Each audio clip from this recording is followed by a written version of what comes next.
نبي وآدم بين الماء والطين وعلى آله الطيبين الطاهرين وأصحابه الأكرمين أجمعين أما بعد فأعوذ بالله من الشيطان الرجيم بسم الله الرحمن الرحيم قال الله تبارك وتعالى في القرآن المجيد والفرقان الحميد إذا الشمس كورت وإذا النجوم انكدرت وإذا الجبال سجرت وإذا العشار عطلت وإذا الوحوش حشرت وإذا البحار سجرت وإذا النفوس زوجت وإذا الموءودة سئلت بأي ذنب قتلت صدق الله العظيم. قال الله تبارك وتعالى في شأن نبيه الكريم الله وملائكته يصلون على النبي يا أيها الذين آمنوا صلوا عليه وسلموا تسليما اللهم صل على سيدنا شفيعنا حبيبنا مولانا محمد وعلى آله وأصحابه أفضل صلواتك وعدد معلوماتك وبارك وسلم صلاة وسلاما عليك يا رسول الله صلاة وسلاما عليك يا حبيب الله. اللہ رب العزت کا فضل و احسان ہے کہ اللہ تبارک و تعالیٰ نے پھر ہمیں ایک مرتبہ درس قرآن کے لیے حاضر ہونے کی توفیق عطا فرمائی. اللہ تبارک و تعالیٰ اس درس قرآن کو اپنی بارگاہ میں قبول فرمائے. حضرات کرام انشاءاللہ تبارک و تعالیٰ تکبیر جو صورت ہے الشمس کورت انشاءاللہ تبارک و تعالیٰ اس کی تفسیر پر گفتگو کی جائے گی. اللہ تبارک و تعالیٰ سے دعا ہے کہ اللہ ہمیں پڑھنے کی سمجھنے کی اور عمل پیدا ہونے کی توفیق عطا فرمائے. یہ سورہ تکبیر پھر سورہ انفطار پھر سورہ مطففین اور پھر سورہ انشقاق ان آنے والی اور تین صورتوں کا سے ایک صورت کا عنوان ایک جیسا ہے, انداز تکلم بھی ایک جیسا ہے. سمجھیے ایک قسم کے جوڑے کے اعتبار سے یہ صورتیں ہیں.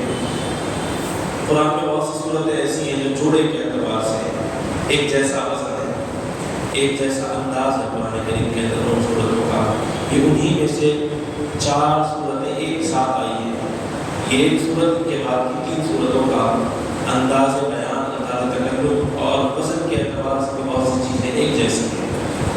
میں نے سورہ عبس کے اندر اور سورہ نازعات کے اندر دو بڑی آیتیں جو دو مرتبہ ریپیٹ ہوئی تھی ایک ہی صورت میں بھی, سورہ نازعات میں بھی سورہ عبس میں بھی, وہ بھی الحمدللہ آپ کے سامنے بتایا تھا. تو یہ بھی اسی قسم کا ہے کہ انشاءاللہ تبارک و تعالیٰ اسی انداز کا عنوان آگے کی صورتوں میں بھی آئے.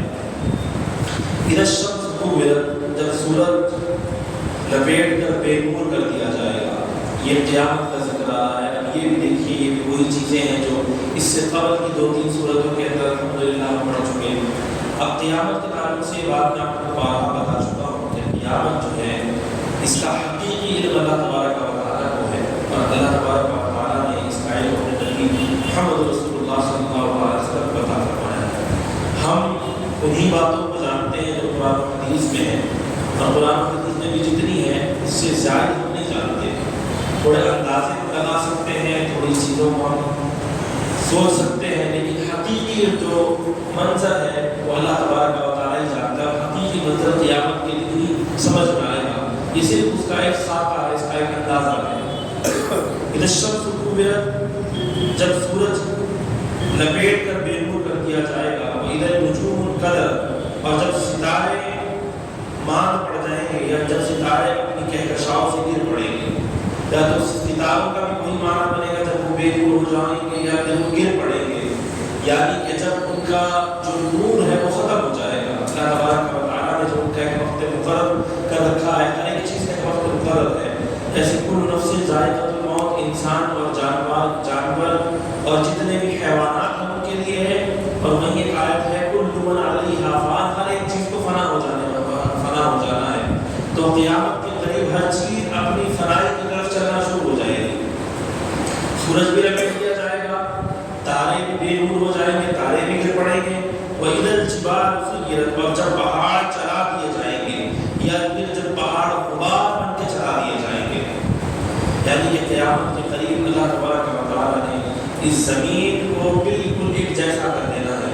کَلَّا إِذَا دُكَّتِ الْأَرْضُ دَكًّا دَكًّا, جب زمین کو کوٹ کر برابر کر دیا سورہ فجر کے اندر ہم اس واقعے کو پڑھیں گے، اس پس منظر کو پڑھیں گے، وہاں بھی اسی قسم کی آیتیں آئیں گی، لیکن وہاں پر بھی یہ چیز ہوگی اور یہاں پر بھی بتا دیا گیا ہے۔ اور قرآن کریم میں مختلف جگہ آیا کہ پہاڑ کو غبار بنا کے اڑا دیا جائے گا، دھوئیں کی طرح یا بادلوں کی طرح۔ یہ اللہ تبارک و تعالیٰ جانتا ہے کہ اس کا معاملہ کیا ہوگا، کیا گریوٹی ڈسٹرب ہو جائے گی اس دنیا کی، کیا اللہ تبارک و تعالیٰ جو زمین کے اندر گریوٹی ہے جس کی وجہ سے ہر چیز زمین سے جڑی رہتی ہے، کیا پتہ وہ ختم ہو جائے، وہ کب کر دے۔ اللہ کے لیے ہر شے ممکن ہے، یہ ہمارے نظریات ہے کہ ہمیں ممکن نہیں نظر آ رہا، لیکن اللہ تبارک و تعالیٰ کے لیے ہر چیز ممکن ہے۔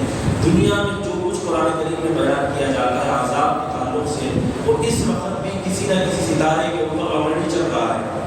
آگ کا ذکر ہے تو سورج آگ کے مانند گرم ہے، اگر کہیں پر ٹھنڈ کا ذکر ہے تو کتنے سے ستارے ایسے ہیں جو بالکل برف سراز ٹھنڈے ہیں، اگر کہیں پر جو ہے کھولتے پانی کا ذکر ہے تو کتنے سیارے ایسے ہیں جن کے اندر جو ہے پانی نما چیز لکوڈ ہمیشہ ان کے بادلوں سے برستی رہتی ہے۔ اگر کہیں پر سمجھیے اللہ تبارک و تعالیٰ نے ذکر کیا ہے کہ اللہ تبارک و تعالیٰ آسمان میں کہ سورج کو لپیٹ دیا جائے گا۔ اب یہ جو چیز ہے، جب کوئی بھی سورج ختم ہوتا ہے، جب کوئی بھی ستارہ ختم ہوتا ہے تو وہ ایک بلیک ہول کے آس پاس ختم ہوتا ہے، بلیک ہول اسے لپیٹتا ہے اپنے اندر، کھینچتا ہے اپنے اندر۔ اب یہ سب چیزوں کا ایک چھوٹا موٹا حصہ تو ہم آج سائنس کی نظر سے دیکھ سکتے ہیں، ایسی بات نہیں کہ ہمارے لیے دیکھنا ممکن نہیں، آج پاسبل ہے، لیکن حقیقی معنی اللہ تبارک و تعالیٰ جانتا ہے، اور قیامت کے دن ہی اس کا اصل معنی سمجھ میں آئے گا۔ وَإِذَا الْعِشَارُ عُطِّلَتْ، اور جب حاملہ اٹھنی کو بیکار چھوڑ دیا جائے گا۔ اب یہ کیوں ہے؟ کیونکہ عرب کے اندر اونٹنی کی پہلے بہت قدر ہوتی تھی، پھر ایک ایسی اونٹنی جو حاملہ ہو، جو بچہ پیدا کرنے والی ہو، اس کی بڑی قدر ہوتی تھی، کیونکہ اونٹ آج بھی بڑی قیمتی چیز ہے۔ آج بھی دوسرے جانوروں میں اگر پیسے کے اعتبار سے دیکھا جائے تو اونٹ بڑی قیمتی چیز ہے، آج بھی قیمتی چیز ہے۔ تو اس دور کے اندر اونٹ اس وقت تو اور زیادہ قیمتی چیز تھی، سواری کے بھی کام آتا تھا، کھانے کے بھی کام آتا تھا، اور دودھ کے بھی کام آتا تھا، اور جو ہے گوشت کے بھی کام آتا تھا۔ تو مختلف کاموں میں کا استعمال ہوتا تھا۔ پھر ریگستانی علاقہ جو خاص سواری ہے اونٹ کی، اور ایسے میں اونٹ نہیں اونٹنی، اور اونٹنی بھی وہ اونٹنی جو بچہ دینے والی ہو، یعنی سرمایہ ان کا بڑا سرمایہ۔ یہ سمجھیے کہ آج کے زمانے میں کسی کو کہا جائے کہ ایک آدمی جب قیامت آئی تو اپنا کروڑوں اربوں روپے چھوڑ کے بھاگ جائے گا، اپنے لاکھوں روپے کو نہیں دیکھے گا وہ۔ تو جب بیانے والی اونٹنیاں بھی بیکار چھوڑ دی جائیں گی، اب لوگ اس وقت ایسی حالت میں آ جائیں گے، کیفیت میں آ جائیں گے کہ انہیں اپنے مال کی، دولت کی، زر کی، زمین کی پرواہ نہیں ہوگی، اب انہیں صرف اپنی پرواہ ہوگی۔ یہ قیامت کا پس منظر بیان کرنے کا مطلب کیا ہے کہ اس وقت صرف لوگ اپنے بارے میں سوچ رہے ہوں گے، اپنے ساز و سامان کے بارے میں نہیں سوچ رہے ہوں گے۔ وَإِذَا الْوُحُوشُ حُشِرَتْ، اور جب وحشی جانور جمع کر دیے جائیں گے۔ اب یہ بھی ہے کہ اللہ تبارک و تعالیٰ قیامت کے دن صرف انسانوں کا حساب نہیں فرمائے گا، اللہ تبارک و تعالیٰ قیامت کے دن جانوروں کا بھی حساب فرمائے گا۔ روایت میں آتا ہے کہ اگر کسی سینگ والے بکرے نے یا بکری نے کسی دوسرے بغیر سینگ والے بکرے یا بکری کو مارا ہوگا تو قیامت کے دن پھر اسے سینگ دیے جائیں گے، اور اسے کہا جائے گا کہ جتنی تکلیف نے اپنے زمین پر پہنچائی اتنی ہی تکلیف بھی اسے پہنچا۔ تو یہ اللہ تبارک و تعالیٰ کا عدل کا نظام ہے، یعنی اللہ تبارک و تعالیٰ کیا بیان کر رہا ہے، جو کچھ تمہارے پاس ہے تم بھی جمع کیے جاؤ گے، آس پاس کے سیاروں کو بھی جمع کر دیا جائے گا، لپیٹ لیا جائے گا، تارے بے نور پڑ جائیں گے۔ یعنی وہ جو منظر ہوگا وہ اپنے آپ اتنا ہولناک ہوگا کہ آدمی کو اندازہ ہو جائے گا کہ قیامت آ چکی ہے۔ زبان سے بولنے کی ضرورت نہیں پڑے گی، اس وقت کسی کو بھی زبان سے بولنے کی ضرورت نہیں پڑے گی، اپنے آپ آدمی سمجھ جائے گا کہ قیامت آ چکی ہے۔ وَإِذَا الْبِحَارُ سُجِّرَتْ، جب سمندر اور دریاؤں کو ابھار دیا جائے گا۔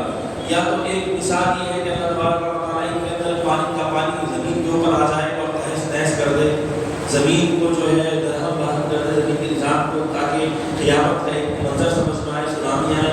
یا اللہ تبارک و تعالیٰ ان کو بھاپ بنا کر اڑا دے، یہ بھی آیت ہے کہ بھاپ بنا کر اڑا دیا جائے گا۔ سمندروں کے اندر آج بھی سمندروں کے نیچے بہت سے لاوا پائے جاتا ہے، لاوا والکینوز جسے کہتے ہیں، وہ پائے جاتے ہیں، بھڑکتی ہوئی آگ۔ اگر ایک دو والکینوز یا ایک دو بھاپ نکلے تو کوئی فرق نہیں پڑتا، وہ پانی ٹھنڈا کر دے گا اسے، لیکن اگر ہزاروں لاکھوں کی تعداد میں نکل جائے تو کیا ہوگا؟ پانی گرم ہونا شروع ہو جائے گا۔ جب پانی گرم ہوتا ہے تو کیا ہوتا ہے؟ وہ بھاپ بننا شروع ہو جاتا ہے، بھاپ بننے کے بعد پانی ہو جاتا ہے۔ آپ تصور کریں کہ اگر دنیا کے سارے سمندر سوکھ جائیں تو کیا حال ہوگا؟ اپنے آپ میں قیامت ہو جائیں گے، تو اپنے آپ میں قیامت کا منظر ہوگا۔ اگر یہ دریا اور یہ پانی کے جتنے نظام ہے سوکھ جائے، ختم ہو جائے، تو اپنے آپ میں قیامت ہو جائے گی۔ وَإِذَا النُّفُوسُ زُوِّجَتْ، اور جب روحیں ملا دی جائیں گی، یعنی انسان کو اب قبر سے اٹھایا جائے گا، روح اور جسم کو ملا دیا جائے گا، اب حساب و کتاب کی باری آ چکی ہے۔ اب اے انسان، تیرے اوپر جو کچھ گزرا ہے مجھے بتانا پڑے گا، جو کچھ تو نے کیا ہے دنیا کے اندر مجھے بتانا پڑے گا۔ وَإِذَا النُّفُوسُ زُوِّجَتْ وَإِذَا الْمَوْءُودَةُ سُئِلَتْ، اور جب زندہ دفن کی ہوئی لڑکی سے پوچھا جائے گا۔ اب یہ جو پس منظر ہے، یہ عرب کا پس منظر ہے کہ عرب کیا کرتے تھے، اپنی لڑکیوں کو دفنا دیتے تھے شرم کے بارے میں، لگتا تھا کہ معاذ اللہ عورت جو ہے ہمارے گھر میں اگر بیٹی پیدا ہو تو بڑی شرمندگی کی بات ہے، تو ان کے گھر میں جب کبھی بیٹی پیدا ہوتی تھی اپنی بیٹی کو دفنا دیتے تھے، زندہ دفنا دیتے تھے۔ تو اللہ تبارک و تعالیٰ ان کی طرف نوٹ کرتے فرمایا، ان کو اشارہ کرتے فرمایا کہ جب اس دفن کی ہوئی لڑکی سے پوچھا جائے گا بِأَيِّ ذَنبٍ قُتِلَتْ، کہ تجھے کس گناہ کے باعث قتل کیا گیا، ایسا کیا گناہ تھا میرا کہ تجھے مار دیا گیا، تو تو نے گناہ کر دیا تھا، اے بچی، چھوٹی سی بچی، معصوم بچی، تو نے کوئی گناہ تو نہیں کر دیا، تو اپنے باپ کے گھر پیدا ہوئی، اپنے ماں کے گھر پیدا ہوئی، تو ان کے لیے برکت تھی، لیکن انہوں نے تجھے قتل کیا، کیا وجہ تھی قتل کیا، وہ گناہ کیا؟ تو نہیں، اللہ تبارک و تعالیٰ اس کو بھی کھڑا کرے گا، اس کے قاتلین کو بھی کھڑا کرے گا، پوچھے گا کیا وجہ تھی جو اسے قتل کیا گیا۔ یعنی حساب و کتاب ہر شے سے، ہر انسان سے، ہر ایک بات کا لیا جائے گا، چاہے وہ تازہ ہو، چاہے وہ پرانی ہو، چاہے وہ ایک مرتبہ کی ہو، چاہے وہ 1000 مرتبہ کی ہو۔ اگر توبہ کیے بغیر مر گئے اور اللہ کی بارگاہ میں اس چیز کی معافی نہیں مانگی تو اللہ تبارک و تعالیٰ ہر ایک چیز کے بارے میں سوال کرے گا۔ بِأَيِّ ذَنبٍ قُتِلَتْ، کس گناہ کے باعث تجھے قتل کیا گیا۔ وَإِذَا الصُّحُفُ نُشِرَتْ، اور جب اعمال نامے کھول دیے جائیں گے۔ یہ دیکھیے، یہ وہ قیامت کا پس منظر ہے جو ہم عام طور پہ جاننا نہیں چاہتے، پڑھنا نہیں چاہتے، سمجھنا نہیں چاہتے، دکھتا ہے لیکن دیکھنا نہیں چاہتے۔ یہ قیامت کا پس منظر ایسا نہیں ہے کہ ہمارے لیے نہیں ہوگا، ہر انسان کے لیے ہوگا، صرف نیک لوگ جو ہوں گے وہ سکون میں ہوں گے، اور اگر نیک نہیں ہے، نامہ اعمال کھول دیا گیا اس کا۔ میں اور آپ اپنے عملوں کو جانتے ہیں، کتنے نیک کتنے گناہگار، اپنے سارے اعمال کو جانتے ہیں، ہم اپنے کردار کو جانتے ہیں، اپنے اوصاف کو جانتے ہیں، ہمیں پتہ ہے ہم نے کیا اعمال کیے ہیں۔ اللہ تبارک و تعالیٰ ہمارے نامہ اعمال کو کھولے تو ہمیں اپنے آپ اندازہ ہو جائے گا کہ ہم جو ہے ہمارے اعمال اچھے ہیں برے ہیں، ہمارا کردار اچھا ہے برا ہے، یا ہم لوگ اللہ تبارک و تعالیٰ کی بارگاہ میں مقبول ہے مردود ہے، یہ ہمیں آج بھی اندازہ ہے۔ تو اسی لیے اللہ تبارک و تعالیٰ نے مستقبل کی بات بھی بتا دی کہ دیکھو لوگوں، اعمال نامے کھولے جائیں گے، اپنے اعمال ناموں کو اللہ کی بارگاہ میں لانے سے پہلے صاف کر کے آنا، بالکل شفاف، گناہوں کی معافی مانگ کر آنا، توبہ کر کے آنا، کسی کا دل دکھایا ہے، کسی کو پریشان کیا ہے، کسی کو تکلیف دی ہے، کسی کے ساتھ زیادتی کی ہے، کسی کا حق مارا ہے، تو دیکھو تمہارے نامہ اعمال میں کہیں لکھا ہوا نہ ہو، تو قیامت میں اللہ کی بارگاہ میں حاضر ہونا ہے، دیکھو اسے اللہ کی بارگاہ میں کیا کرنا، آنے سے پہلے اسے مٹا لینا، مٹانے کا طریقہ اللہ تبارک و تعالیٰ نے توبہ کر لینا، اگر توبہ نہیں کیا تو اللہ تبارک و تعالیٰ، اور جب اعمال نامے کھول دیے جائیں گے، وَإِذَا السَّمَاءُ كُشِطَتْ، اور جب سماوی طبقات کو اپنی جگہوں سے ہٹا دیا جائے گا، یعنی جب اللہ تبارک و تعالیٰ آسمانوں کو بھی کھول دی، اب وہ ایک سورہ کے اندر آتا ہے اللہ تبارک و تعالیٰ آسمان سے راستہ کھول کر جو ہے فرشتے نیچے آئیں گے۔ اب وہ یہ سب چیزیں وہی ہیں جو میں نے اس سے قبل بتایا کہ ان سب چیزوں کا لغوی معنی الگ ہے اور حقیقی معنی الگ ہے۔ حقیقی معنی اللہ تبارک و تعالیٰ ہی جانتا ہے کہ اللہ تبارک و تعالیٰ اس دن آسمان کو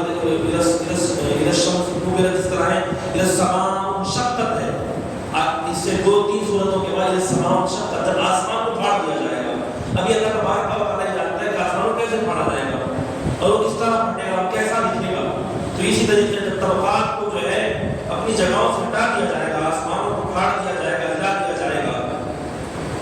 وَإِذَا الْجَحِيمُ سُعِّرَتْ، اور جب دوزخ بھڑکائی جائے گی۔ ایک تو دوزخ ہمیشہ بھڑک رہی ہے، ایسی بات نہیں کہ دوزخ بھڑک نہیں، قیامت میں اس کا اہتمام اور تیز ہو جائے گا۔ سمجھیے کہ آپ کہ جب کوئی گھر ہے، آپ کا ہی گھر ہے، صاف ستھرا رہتا ہے، لیکن جب کوئی آنے والا ہو کیا کرتے ہیں آپ اور صفائی کرتے ہیں، سمجھے۔ جب جہنم اپنے آپ بھڑک رہی ہے ہمیشہ، لیکن جب اس کے اندر جہنمی پھینکے جائیں گے اس سے پہلے اس کو اور بھڑکایا جائے گا تاکہ عذاب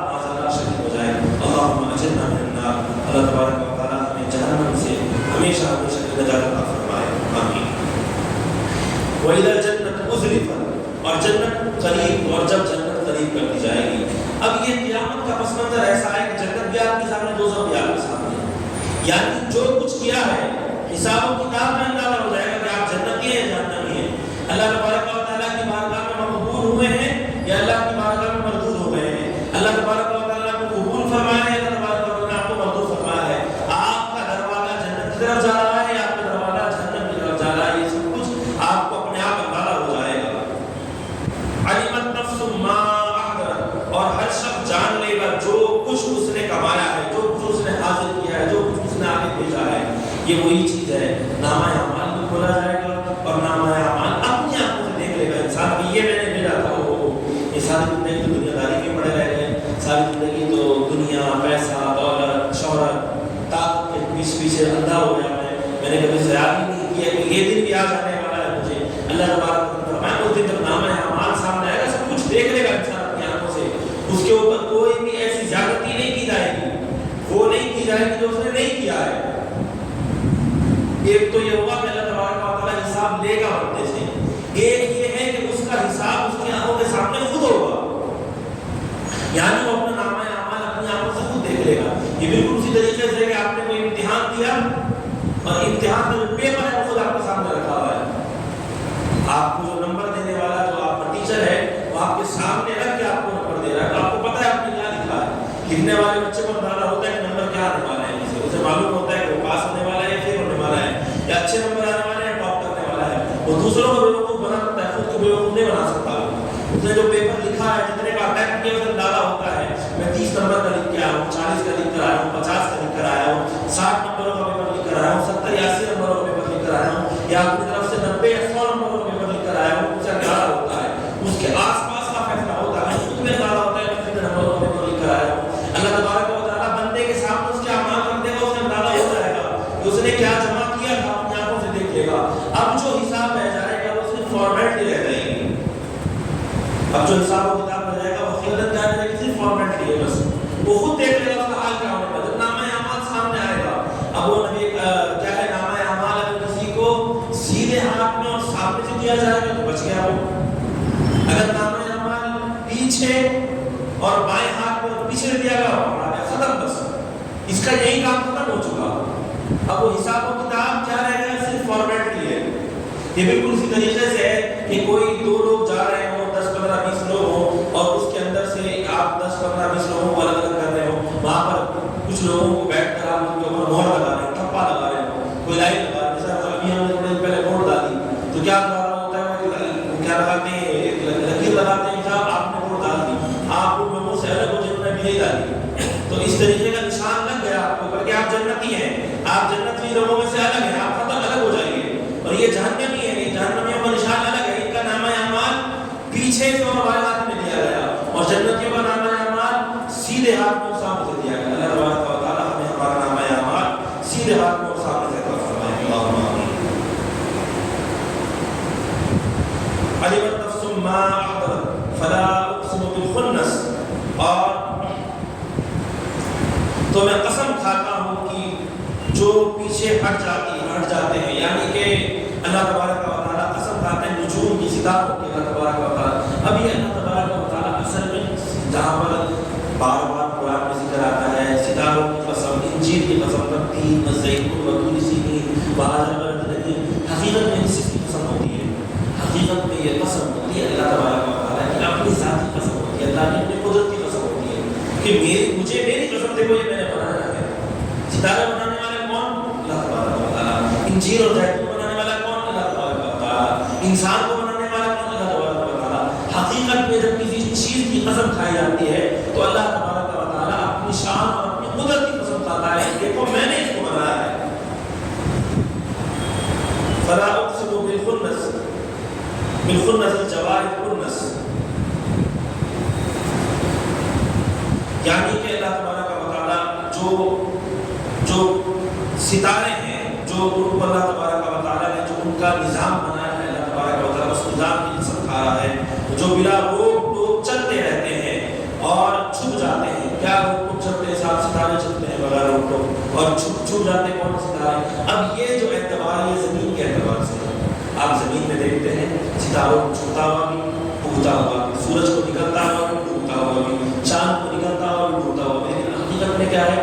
اب یہ جو ستارے چلنے کا حکم آ رہا ہے یہ اللہ تبارک و تعالیٰ نے سورہ یاسین میں بھی فرمایا ہے کہ نہ سورج کو اتنی طاقت ہے کہ وہ چاند کو آپ پکڑے، نہ دن کو اتنی طاقت ہے کہ وہ رات سے پہلے آ جائے یا رات دن سے پہلے آ جائے، ہر کوئی اپنے مدار میں گھوم رہا ہے، وَكُلٌّ فِي فَلَكٍ يَسْبَحُونَ، ہر کوئی اپنے مدار کے اندر تیر رہا ہے، یعنی اللہ تبارک و تعالیٰ نے ہر کسی کے ڈیوٹی لگائی ہے مقرر وقت تک، قیامت تک ان کی ایک ڈیوٹی ہے، یا قیامت سے پہلے تک ایک ڈیوٹی ہے، جب تک ان کا وہ وقت ختم نہیں ہوگا وہ اپنے دوروں اپنے مدار کے اندر گھومتے رہیں گے۔ انسان عام طور پہ جن چیزوں کے اندر ٹانگ نہیں اڑاتا، جن چیزوں کو نہیں چھڑتا، وہ قدرتی نظام اپنے آپ چل رہا ہوتا ہے۔ انسان جب اس کو ٹانگ اڑاتا ہے، وہ ہاتھ ڈالتا ہے، چیزوں کو خراب کر دیتا ہے۔ اب یہ دنیا کا اتنا بڑا نظام آپ تو نہیں چلا رہے، میں بھی نہیں چلا رہا، کوئی سائنسدان بھی نہیں چلا رہا، دنیا میں اتنے رہنے والے 800 کروڑ کے قریب 8 ارب کے قریب آبادی ہے انسانوں کی، انسان بھی نہیں چلا رہے۔ سورج اپنے وقت پہ نکلتا ہے، اپنے وقت پہ ڈوب جاتا ہے، سورج کی گرمی، سورج کی سختی آپ کے کنٹرول میں نہیں ہے، آپ سورج کی گرمی کنٹرول نہیں کر سکتے، آپ کے پاس اتنی طاقت پیدا نہیں ہے کہ آپ سورج کو دور کر دیں اپنے آپ کو تھوڑا، یا چاند کو پانی کر دیں، کچھ بھی نہیں کر سکتے۔ تو یہ سارا نظام کون چلا رہا ہے؟ حقیقت میں سارا نظام اللہ تبارک و تعالیٰ چلا رہا ہے۔ واللیل اذا عسعس، اور رات کی قسم جب اس کی تاریکی جانے لگے، یہ کوئی بھی نظام کے رات جانا، دن کا آنا۔ واللیل اذا عسعس والصبح اذا تنفس، اور صبح کی قسم جب اس کی روشنی آنے لگے۔ انہ لقول رسول کریم، بے شک یہ قرآن کریم بڑی عزت و بزرگی والے رسول کا کلام ہے، پڑھا ہوا کلام ہے۔ اب اس میں علماء کا اختلاف ہے، اس میں نظریات یہ ہیں کہ نبی کریم صلی اللہ علیہ وسلم ہے، کچھ لوگوں کا نظریہ یہ بھی ہے اس کے اندر، کچھ مفسرین کا، کہ یہاں رسول سے مراد حضرت جبرائیل علیہ السلام ہے، کہ حضرت جبرائیل علیہ السلام کی کیا ہے، وہ بھی فرشتوں کے رسول ہیں، کتاب کے لانے والے، قرآن کے لانے والے کون ہیں؟ حضرت جبرائیل علیہ السلام ہیں۔ تو یہ دونوں نظریات ہیں، ایک نظریہ تو یہ ہے کہ یہ جو ہے انہ لقول رسول کریم، یہ جو ہے نبی کریم صلی اللہ علیہ وسلم کی طرف منقول ہے، یا پھر یہ حضرت جبرائیل علیہ السلام کی طرف منقول ہے۔ ذی قوت عند ذی العرش مکین، جو رسالت اور روحانی استعانت، قوت و اہمیت میں مالک عرش کے پاس حضوری میں بڑا اعلیٰ ہے، جس کی عظمت اللہ تبارک و تعالیٰ کے پاس بڑی اعلیٰ ہے، جس رسول کی عظمت و عزت احترام اس مالک کے پاس، ذی قوت، اس قوت والے مالک کے پاس، عند ذی العرش مکین، وہ جو مکین ہے عرش کے اوپر اللہ تبارک و تعالیٰ، اس کے پاس بڑی اہمیت ہے۔ اب یہ اہمیت نبی کریم صلی اللہ علیہ وسلم کی بھی ہے اور حضرت جبرائیل علیہ السلام کی بھی ہے، دونوں کی بھی ہے۔ میں نے بتایا کہ اس میں مفسرین کا اپنا اپنا قول ہے، کچھ کہتے ہیں کہ یہ نبی کریم صلی اللہ علیہ وسلم کی طرف منقول کیا گیا ہے اس کو، کچھ کہتے ہیں کہ یہ حضرت جبرائیل علیہ السلام کی طرف منقول ہے۔ مطاع ثم امین، اب یہ کیا ہے؟ امانت دار ہیں جو لانے والے ہیں، یہ نبی کریم صلی اللہ علیہ وسلم بھی امانت دار ہیں اور حضرت جبرائیل علیہ السلام بھی امانت دار ہیں۔ جبرائیل نے بھی کوئی ملاوٹ نہیں کری ان کے اندر، قرآن کے اندر کوئی ملاوٹ تھوڑی کری ہے۔ نبی کریم صلی اللہ علیہ وسلم کے پاس ظاہر طور پر کون لے کر آئے؟ قرآن، جبرائیل علیہ السلام۔ حالانکہ قرآن نے فرمایا کہ اللہ تبارک و تعالیٰ کا قرآن جو ہے کس پر نازل ہوتا ہے؟ حقیقت اللہ تبارک اللہ کے نبی صلی اللہ علیہ وسلم کے قلب پر نازل ہوتا ہے، اللہ کے صلی اللہ علیہ وسلم کے دل پر اس قرآن کو نازل کیا گیا ہے۔ وما صاحبكم بمجنون، اب اس آیت کے اعتبار سے دیکھا جائے تو پیچھے کی جو ساری باتیں ہیں وہ نبی کریم صلی اللہ علیہ وسلم کے تعلق سے نظر آتی ہیں، لیکن ہے نظریہ تو میں نے آپ کے سامنے رکھ دیا کہ لوگوں کا نظریہ جبرائیل امین کے تعلق سے بھی ہے، لیکن جو نبی کریم صلی اللہ علیہ وسلم کو لوگ کیا کہتے تھے کہ یہ جو صاحب ہے، یہ جو حضرت ہے، معاذ اللہ منعوذ باللہ، نقل کفر نباشت، نبی کریم صلی اللہ علیہ وسلم معاذ اللہ کیا ہو گئے؟ مجنون ہو گئے، منعوذ باللہ۔ اب ان کو دین تو ماننا نہیں ہے، آج بھی نہیں ہوتا یہ، جب کسی کے نہیں ماننا تو کیا کرتے ہیں آپ؟ اس کی ذاتیات کو کراتے ہیں، اس میں جو نہیں بھی کمی ہوتی ہے وہ بولتے ہیں۔ تو عرب کے لوگوں نے کہتے ہیں کہ معاذ اللہ منعوذ باللہ، یہ کیا پڑھتے ہیں؟ تو شعر و اشعار ہے، یہ قرآن تو نہیں ہے، یہ تو کچھ پرانے لوگوں کی کہانی ہے، پرانے لوگوں کے واقعات ہیں، یہ کچھ شعر ہیں۔ کچھ لوگ کہنے لگے معاذ اللہ کہ وہ جادوگر ہے، قرآن نے اس کی تقسیم فرمائی، اور کچھ لوگ کہنے لگے معاذ اللہ ہمارا صاحب مجنون، اللہ فرما رہا ہے یہ تمہارے صاحب ہیں محمد رسول اللہ صلی اللہ علیہ وسلم، یہ دیوانے نہیں ہوئے۔ اے لوگوں، اے کفار مکہ، اے اہل عرب، اے لوگوں جن کو دین کی دعوت دی جا رہی ہے، اے ایمان والو جو ایمان میں آنا چاہ رہے ہیں، یعنی ایمان نہیں لا ایمان لیا ہو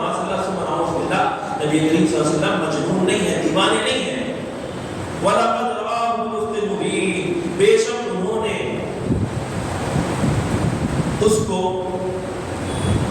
یعنی نبی کریم صلی اللہ علیہ وسلم وما یعنی کہ اللہ تبارک وما ولقد رأوا بالأفق المبين وما هو على الغیب بضنین، بے شک انہوں نے اس کو مالک عرش کے حسن مطلق کو دیکھا ہے، یعنی اللہ تبارک و تعالیٰ کے نور کو دیکھا ہے۔ یہ اس میں جو ہے ایک اختلاف ہے، ایک کچھ حضرات یہ کہتے ہیں کہ نظریات ہیں کہ جو اللہ کے نبی صلی اللہ علیہ وسلم جب عرش پر گئے تھے، یعنی کہ سدرۃ المنتہا پر جو گئے تھے، تو نبی کریم صلی اللہ علیہ وسلم نے وہاں پر حضرت جبریل علیہ السلام کو دیکھا۔ اب کچھ لوگوں کا بہت شاذ نہ کے برابر یہ نظریہ ہے، محسوس کا یہ نظریہ نہیں ہے، نظریہ کیا ہے کہ اللہ کے رسول صلی اللہ علیہ وسلم نے افق کے اوپر جو دیکھا، وہ جو آسمان پہ جو چھایا ہوا جو دیکھا، وہ کس کو دیکھا؟ اس کے مبین پہ جو دیکھا وہ اللہ تبارک و تعالیٰ کو دیکھا، اللہ کی تجلیوں کو دیکھا۔ کچھ لوگ کہتے ہیں کہ یہ جو تھے حضرت جبریل علیہ السلام کا نور تھا، لیکن ہمارا نظریہ کہتے ہیں کہ حضرت جبریل علیہ السلام نہیں تھے۔ ہاں حضرت جبریل کو دیکھا، بالکل دیکھا۔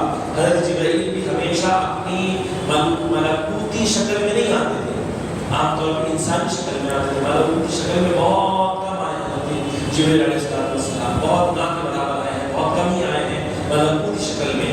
تو یہ نظریات ہے کہ نبی کریم صلی اللہ علیہ وسلم نے سدرۃ المنتہا پر دیکھا ہے، تو وہ وَلَقَدْ رَآهُ بِالْأُفُقِ الْمُبِينِ، جو چھائے ہوئے تھے کہاں پر؟ افق مبین پر۔ وہ کون تھے؟ جبریل تھے؟ نہیں، ہمارا نظریہ یہ ہے کہ جبریل علیہ السلام تو سدرۃ المنتہا پہ پیچھے رہ گئے، اب یہاں سے نبی کریم صلی اللہ علیہ وسلم سدرۃ المنتہا سے جو آگے رہے عرش پر رہے، انہوں نے اللہ تبارک و تعالیٰ کی تجلیات کو چھائے ہوئے دیکھا ہے۔ وہ اللہ ہی جانتا ہے کس طرح دیکھا ہے۔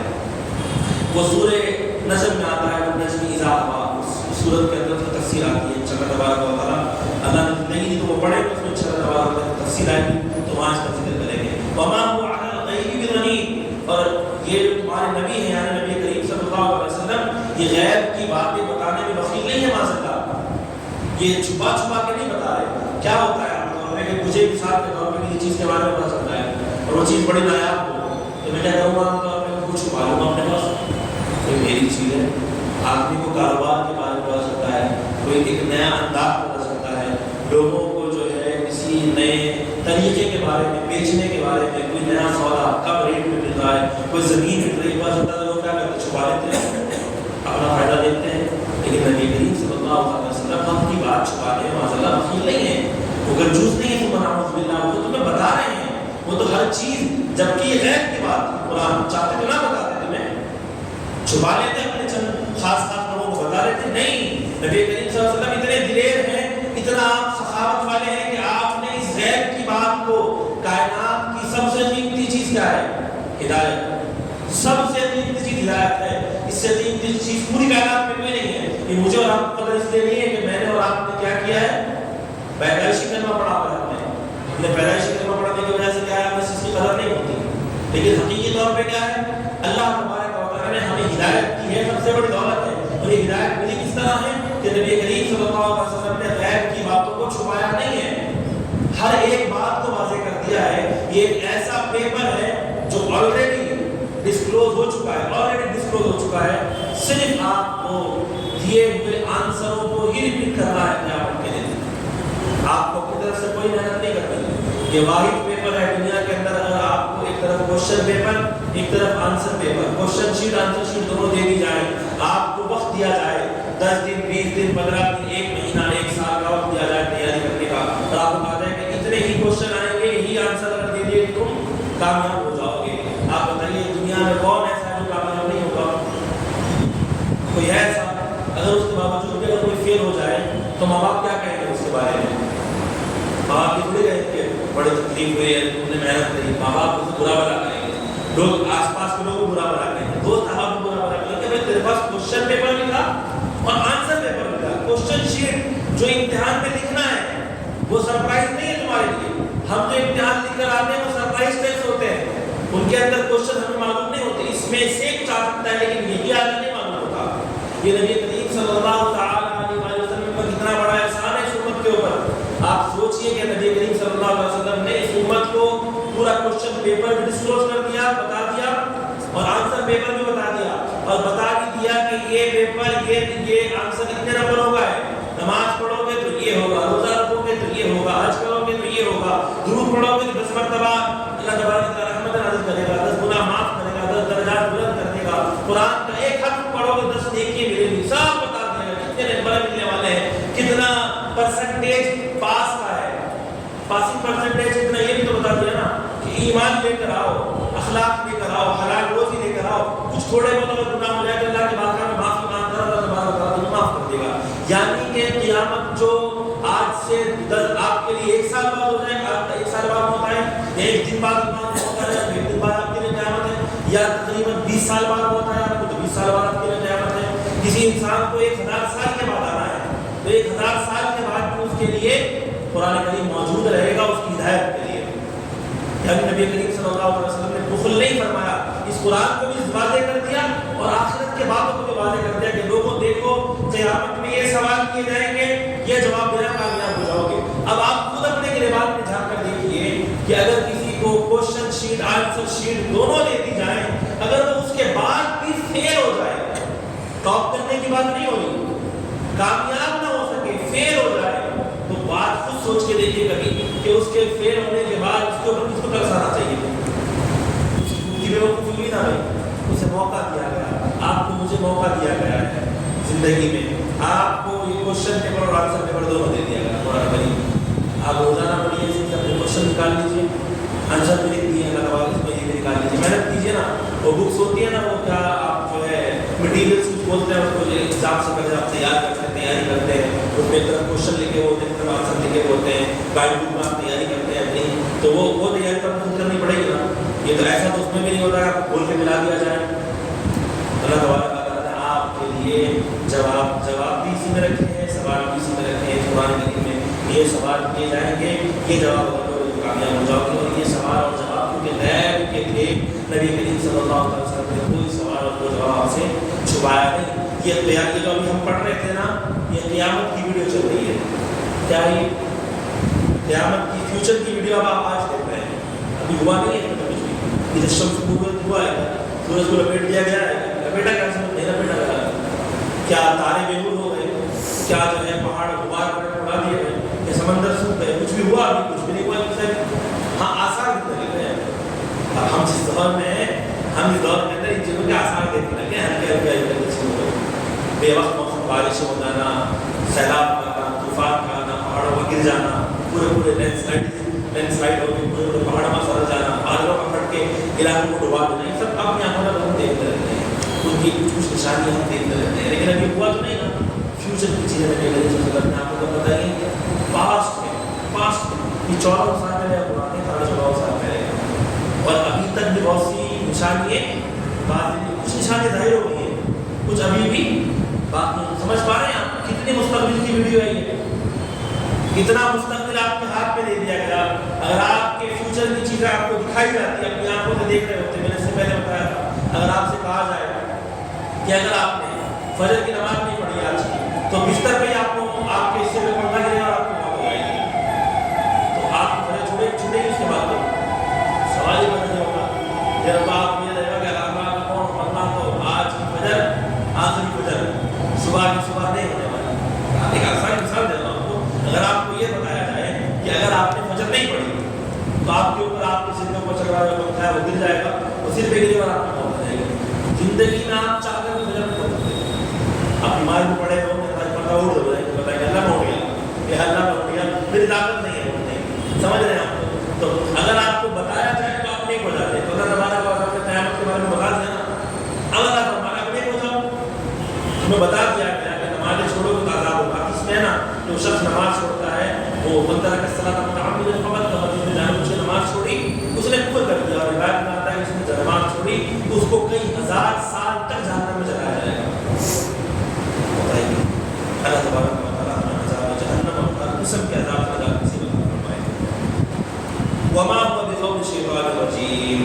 یہ جو قول ہے نا، اب یہ کہتے تھے معاذ اللہ یہ تو صاحب جو ہے مجنون ہو چکے ہیں، یہ جو قول ہے شیطان کا ہے، سبحان اللہ فرما نہیں. وما هو بقول الشیطان الرجیم. اور یہ قرآن ہرگز کسی شیطان مردود کا کلام نہیں ہے. فائن تذهبون. پھر تم کدھر چلے جا رہے ہو؟ پھر تم کس طرف جا رہے ہو؟ فائن تذهبون، کہاں جا رہے ہو؟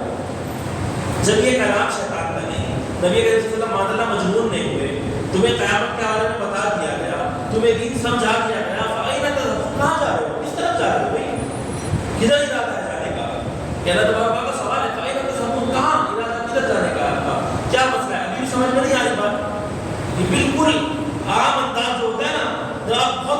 جا چکے ہوتے تو آپ نے کیا ہوتے ہیں سمجھ میں نہیں آ رہی بات بالکل اسی انداز کی بات ہے ابھی بھی سمجھ میں تو بس اب تمہیں کس چیز کا انتظار ہے کدھر چلے جا رہے ہو کیا تمہیں سمجھ میں نہیں آ رہا قرآن سمجھا دیا گیا آخرت سمجھا دی گئی انسانیت کا وجود سمجھا دیا گیا تمہیں اللہ تبارک و تعالیٰ ہی تمہارا پروردگار ہے سمجھا دیا گیا تمہاری زندگی بڑی مختصر ہے یہ بھی سمجھا دیا گیا تمہاری موت کبھی بھی آ سکتی ہے یہ بھی سمجھا دیا گیا تمہیں سب کچھ بتا دیا گیا پھر کدھر جانے کا ارادہ ہے ان ہوا الا ذکر للعالمین یہ قرآن تو تمام جہانوں کے لیے واضح نصیحت ہے اللہ تبارک و تعالیٰ کا قرآن کیا ہے نصیحت ہے ان ہوا الا ذکر للعالمین یہ ذکر ہے اللہ کا تذکرہ ہے للعالمین عالمین کے لیے لوگوں کے لیے یہاں رہنے بسنے والوں کے لیے اللہ تبارک و تعالیٰ کے انسان اللہ کی پیدا کردہ جاندار انسان ہو یا جن ہو دونوں کے لیے یہ نصیحت ہے حتیٰ کہ جانوروں کے لیے بھی آسانی ہے کہ اگر آپ اس کے مسائل کو قرآن کو پڑھیں گے تو آپ جانوروں کے ساتھ کیا کریں گے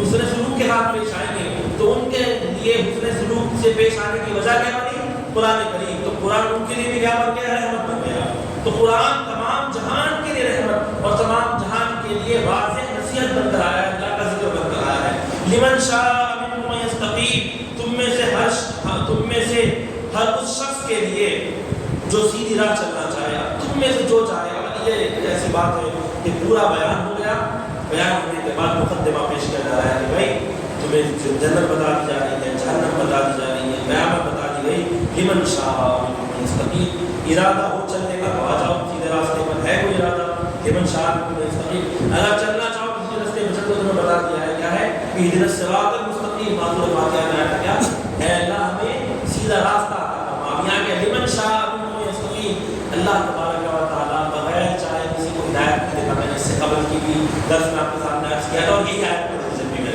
لمن شاء منکم ان یستقیم اب جو چاہے وہ سیدھے راستے پر آ جائے اب چاہنا پڑے گا تمہیں کوشش کرنی پڑے گی اب آپ جو درس تفسیر سننے کے لیے اپنے گھروں سے اپنے کاموں سے جو آئے ہیں یہ آپ کی چاہت تو ہے نا یہ اللہ کی بارگاہ میں آنے کیا یہ چاہت ہے ورنہ دنیا اور بھی تو باہر ہے جو اپنے اور کاموں میں مصروف آ سکتی ہے نہیں آپ تفسیر کے اندر بیٹھ سکتے ہیں قرآن درس میں نہیں بیٹھتے کس وجہ سے نہیں بیٹھ رہے ہیں اپنی مرضی کی وجہ سے نہیں بیٹھ رہے اپنی ذاتی خواہش کی وجہ سے نہیں بیٹھتے ان کا دل اگر چاہے تو وہ آ سکتے ہیں اگر چاہے تو کیا ملے گا قرآن مل جائے گا لمن شاء منکم ان یستقیم وما تشاءون الا ان یشاء اللہ رب العالمین اور تم وہی کچھ چاہ سکتے ہو جو اللہ چاہتا ہے کہ تم جانو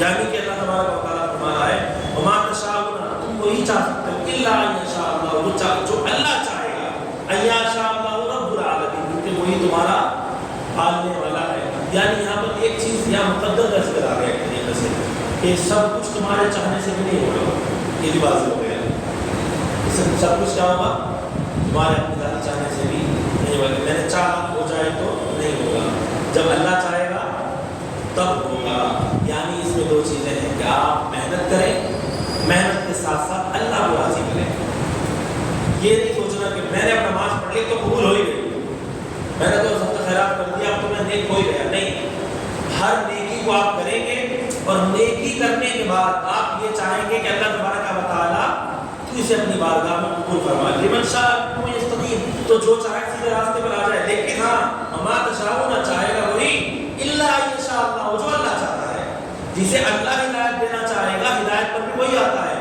یعنی معنی کیا ہوا اس کا حقیقت میں وہی لوگ ہدایت یافتہ ہیں جن کو اللہ پسند کرتا ہے جن کو اللہ تبارک و تعالیٰ پسند نہیں کرتا انہیں ہدایت بھی نصیب نہیں ہوتی اور اس کے اندر یہ چیز ہے کہ ول جو ہوتی ہے خواہش ہے وہ آپ کے اندر رکھیے اگر خواہش آپ کے اندر ہے تو آپ اللہ تبارک و تعالیٰ کو راضی کر لیں جس طرح سے دعا کر لیجیے اس سے وہ سورہ فاتحہ کی پوری دعا کس بارے میں اسی بارے میں ایاک نعبد و ایاک نستعین ہے اللہ آپ کے لیے بات کرتے ہیں کسی وقت مانگتے ہیں اهدنا الصراط المستقیم تو ہمیں سیدھا راستہ عطا فرما صراط الذین انعمت علیہم ان لوگوں کا جن کو تم نے انعام نازل فرمایا غیر المغضوب علیہم ولا الضالین اور ہرگز ان لوگوں کا راستہ عطا فرمانا جن کے اوپر تم نے عذاب نازل کرا یا جو لوگ گمراہ ہو گئے جو جن کے اوپر عذاب نازل ہوا یعنی اللہ تبارک و تعالیٰ طریقہ بتایا ہے کہ سیدھا راستہ چلنے کا کیا ہے ایک تو سیدھے راستے پہ چلنے کی چاہ ہونا خواہش ہونا اندر سے اور سیدھے راستے پہ چلنے کا ارادہ ہونا اور پھر چلتے ہوئے اللہ کی بارگاہ میں دعا ہونا کہ اللہ استقامت نصیب عطا فرما.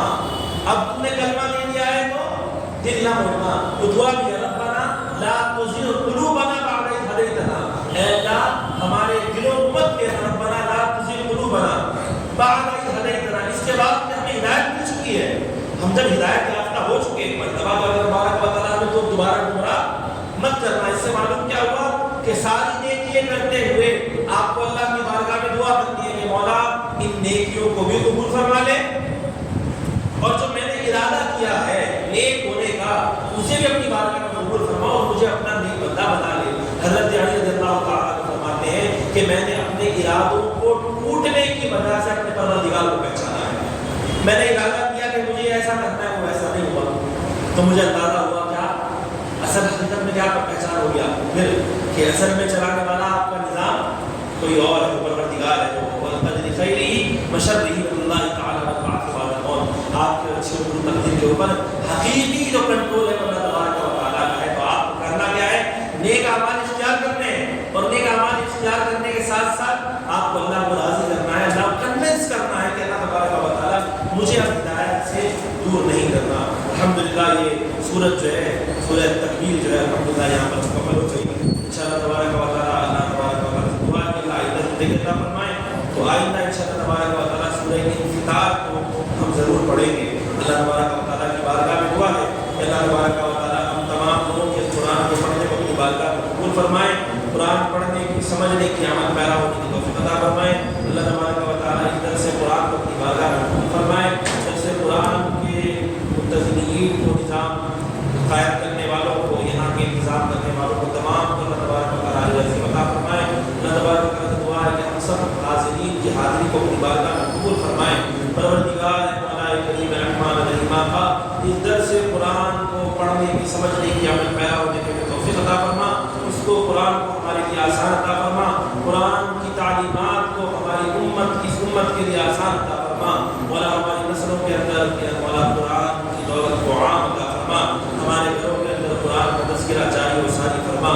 قرآن کو ہمارے مولائے کریم گھروں کے لیے مولائے کریم باعث برکت, باعث مغفرت, باعث رحمت عطا فرما. اے مولائے کریم رحمان رحیمہ کا تمام حاضرین محفل کے حاضری کو اپنی بارگاہ میں قبول فرما. ان کے قرآن کریم کے سننے کو اپنی بارگاہ میں قبول فرما. ہم سب کو عمل کی توفیق نصیب عطا فرما. اے مولا جو پڑھا ہے سنا ہے ہم سب کو عمل پیرا ہونے کی توفیق عطا فرما. ہم تمام لوگوں کو عذاب قبر سے, عذاب جہنم سے نجات نصیب عطا فرما. موت کی سختی سے نجات نصیب عطا فرما. قیامت کے دن تیرے عرش کا سایہ نصیب عطا فرما. اے مولا نفس مطمئنہ کے ساتھ کر میں لیے والی موت نصیب عطا فرما. اے رحمان رحیم آقا, اے کریم آقا, قیامت کے دن جب نفسی کا عالم ہوگا مولا کریم, اس حال میں مولا ہمیں تیرے عرش کا سایہ نصیب عطا فرما. اطمینان نصیب عطا فرما. مولا نام اعمال سیدھے ہاتھ کے سامنے سے عطا فرما. اے مولا ہم تمام کو نار جہنم سے نجات نصیب عطا فرما. جنت الفردوس میں حضور اکرم صلی اللہ تعالی علیہ وسلم کے قرب میں جگہ نصیب عطا فرما.